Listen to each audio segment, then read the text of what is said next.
இன்றைக்கி custard powder வச்சு pudding செய்ய போகிறோம். பாருங்கள் என்னென்ன தேவையான கஸ்டர்ட் பவுட்ரு, சப்ஜா விதை, சர்க்கரை, இது ஜெல்லி, சைனா கிரஸ் ஜெல்லி, இது பிஸ்கெட்டு, தண்ணி, பால் அடுப்பில் இருக்குது. பாருங்கள், இது பிஸ்கெட் போட்டு வேகுது. அது கூட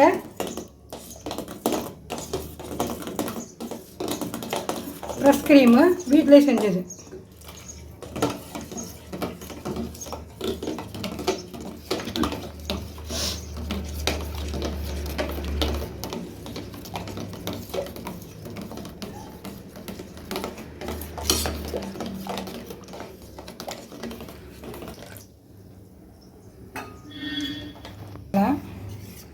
சர்க்கரை போட்ட பின்னாடி போட்டுக்கலாம். இது லிக்விட்டாகவே இருக்கும். நோம்பு திறந்துட்டு சாறு குடிக்கிறதுக்கு.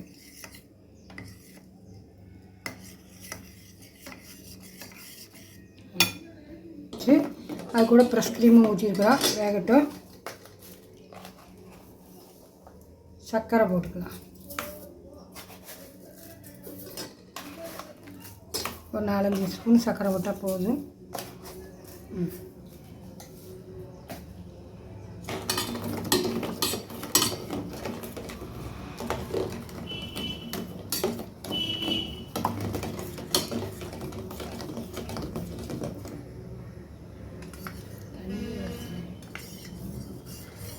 இந்த கஸ்டர்ட் பவுடர் கலக்கி வச்சுருக்கோம், ஊற்றிக்கலாம்.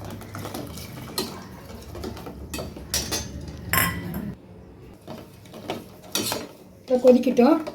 கொதித்த பின்னாடி இறக்கி ஜெல்லியும்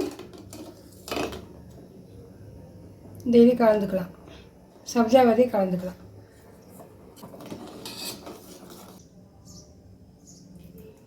ஒரு 1/2 ஸ்பூன் இருந்தால் போதும்.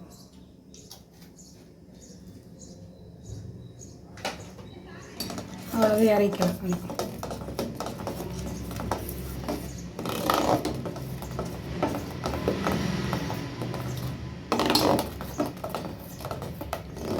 ஐஸ் க்யூப் போட்டுக்கலாம்.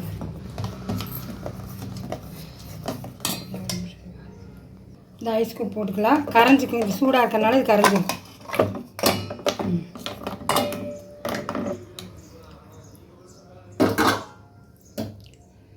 சப்ஜா விதை போட்டுக்கலாம்.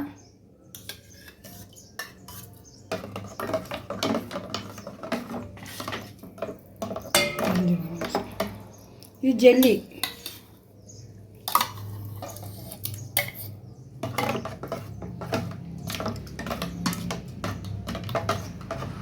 அப்படியே சர்வ் பண்ணிக்கலாம்.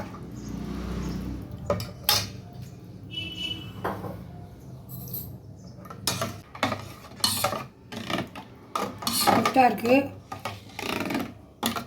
இது 4வது டிஷ் செய்கிறோம். பாருங்கள், இது ஈஸியான வேலை தான். லிக்விட்டாகவே இருக்கும். அப்படி சாப்பிட்டுட்டா நோம்பு திறந்துட்டு நல்லாயிருக்கும். அது ஃப்ரிட்ஜில் வச்சு எடுத்துகிட்டு வந்துட்டோம். இதை பாருங்கள், சர்வ் பண்ண வேண்டியது.